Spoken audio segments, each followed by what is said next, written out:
Yeah. And my attorney was like, well, that's kind of a silly thing to say. I was like, well, I don't fucking know what you mean right now. Like, I don't know. And he was like, Kouri, you need to lay low in your house for the next 3 months and not go anywhere. And I was like, are you serious? That's wild.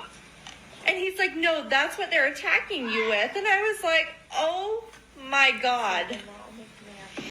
Did you see everybody in that courtroom looking tired, drained as hell? Because that's how I feel. Okay, this is the final part of day 9. And what's interesting is that on the final part of day 9, we realized that she took $45,000 from her best friend. Her best friend gave her her life savings for a house that apparently she never owned. Never had. Let's get into the witnesses. First and foremost, we have Gabe. This could have been an email. Gabe owned the shop where Kouri called in on Valentine's Day to order a sandwich for her and Eric. Okay. Eric ate the sandwich, ended up getting sick. The state is stating that she tried to poison him and that it didn't work out. He didn't feel good. And he texted her because she was with her lover. It was Valentine's Day. And he texted her and told her, I don't feel good. And she's like, do you need me to come? He's like, no, I think I'm just going to take a nap. That was it. Okay. Could have been an email. The next witness is Joshua. Joshua's the person that spoke to him on Valentine's Day where he was just not feeling great. He noticed he was a little out of it. Okay.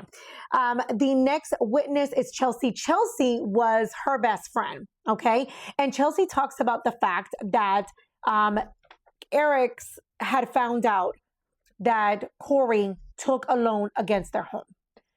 Keep in mind that that home is only in Eric's name. It is not in Kouri's name. She helped pay the mortgage, yada, yada, according to her. We don't know because she lies a lot. And she actually took out that loan against that mortgage with a power of attorney. Like if it was Eric signing it, $200,000 on a property that was worth almost $1 million. And so apparently he found out, he was extremely upset. So she tells her friend, hey, we're going to take a vacation, but do you mind paying for it? And we'll pay you back. I don't even know why, but whatever. I guess her friend was like, okay, let me do it. Okay. She goes on to state that Kouri had talked to her about a property that she had. And Chelsea really wanted to buy this property because she needed a home. And so she said, okay, let's do this. I am going to have the financing and all of that in my name. You can give us the down payment. You do the down payment. It's about, I remember the text messages like $57,000. And her friend was like, I only have $45,000. She goes, that's okay. I'll pay the difference. And, she was going to put the entire title in her name. So even though the mortgage was in Kouri's name and she was paying that mortgage every single month, the title that she signed and everything that she signed showed that she, the friend, owned that property. Okay. So every single month she was paying those $2,900 while she was living there, enjoyed her house and whatever. Apparently Kouri here did not file any of the paperwork in relation to the title. So I believe it was after she was arrested, something like that. A company came in that had purchased the title, took the home from Chelsea, and she was evicted from that property, her and her entire family. Now, the state did ask her, like, did you know if she was going through any financial issues? And we know because of all the bank accounts we went through. She was like, no, she seemed to be fine. She seemed to be very well off. And they start playing calls that Kouri recorded with her friend present. One of the calls was when they called the best friend, and I can't think of his name right now, but it was Eric's best friend, and she's, calling Kouri all broken and crying and saying how, I understand that you support the Richens and you love that family, but let me tell you what's happening to me. They're not allowing me to have the home. I will say I find it kind of horrible that Eric, regardless of the reason why, went to an attorney and put all of his property, all of his assets into a trust managed by his sister, knowing good and well that he only called his sister to talk horribly about Kouri. So what did she do? She was going to, take the house, take everything from her.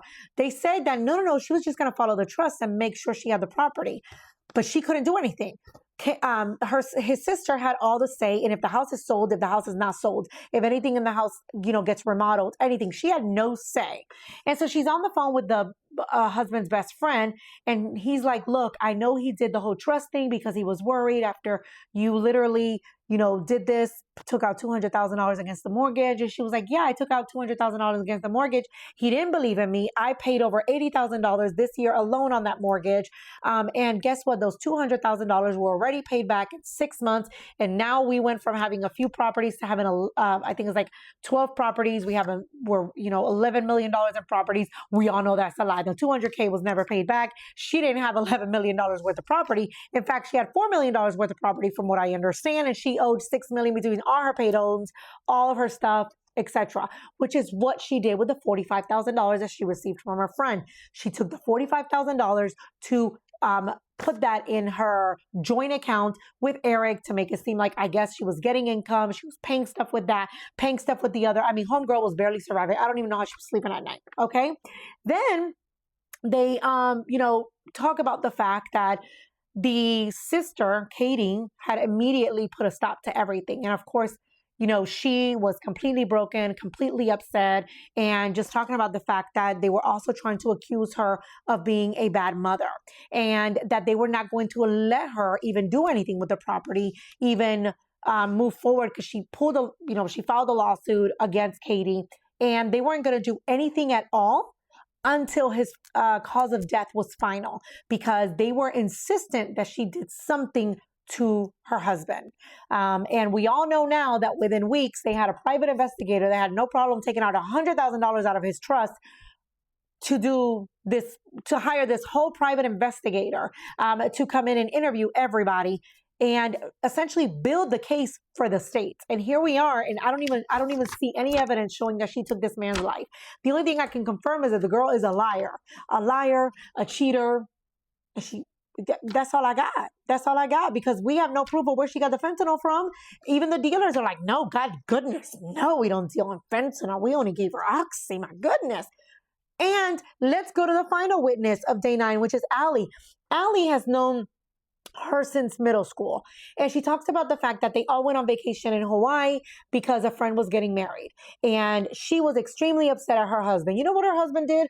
Her husband proceeded to put THC gummies in her suitcase, hide them in her suitcase. So she was extremely upset because you were not supposed to apparently have THC gummies in Hawaii. She could have gotten in a lot of trouble. He thought it was the most hilarious thing ever. He was laughing at her, laughing at the fact that she didn't get caught, that everything was okay. But then he even told Allie, the friend that we're talking about, because she sometimes used THC gummies, to not use those because he thinks that they were bad, because apparently Kouri had used them and had gotten really sick previously. I don't know. They also bring up the fact that he joked about her poisoning him on February 14th, that it was literally a joke, that he had an allergic reaction to something, and that he was like, oh my God, Kouri's over here poisoning me. And everybody started laughing, was like, nobody eat what Kouri gives you. It was a huge joke. It was never anything serious. And he blatantly told them, I had an allergic reaction or something. I had to take medicine or whatever, but I'm doing much better now, etc. Okay. And then they go on to ask Allie about a party. So Allie made it clear that they had a kind of a celebration for him, and they were trying to do it to kind of distract the children from the fact that the dad had died. So they were there. It was just a few of them that they were there, and even his sister was there, not Katie, the other one, Amy, I think her name is, and that everything was fine. Everybody was enjoying themselves. They were drinking, but it wasn't a huge party. It was literally, kind of celebrating who he was and trying to distract the kids and remind them of what an amazing dad he was, right? She said that all of a sudden it turned into chaos because she wanted to get into her husband's safe. And that when she went to go, apparently she didn't know the code. So she hired someone to come in that day and just go in and get the code, or, get the will, because the will was in fact inside the safe, and they were trying to figure out next steps, what they were going to do. But Amy, the sister, saw what was happening, started yelling, screaming, telling her that she could not do that she could in fact not touch the safe because it was part of the trust. She couldn't even go to her husband's celebration of life that everybody threw for him because his family prohibited it. Again, right now, we're on day 9. This was the final part. I can't tell you if she's guilty or not because I don't have anything concrete. And if she's not guilty, the way they played her or they treated her was extremely horrible. That's where I'm at. What are your thoughts?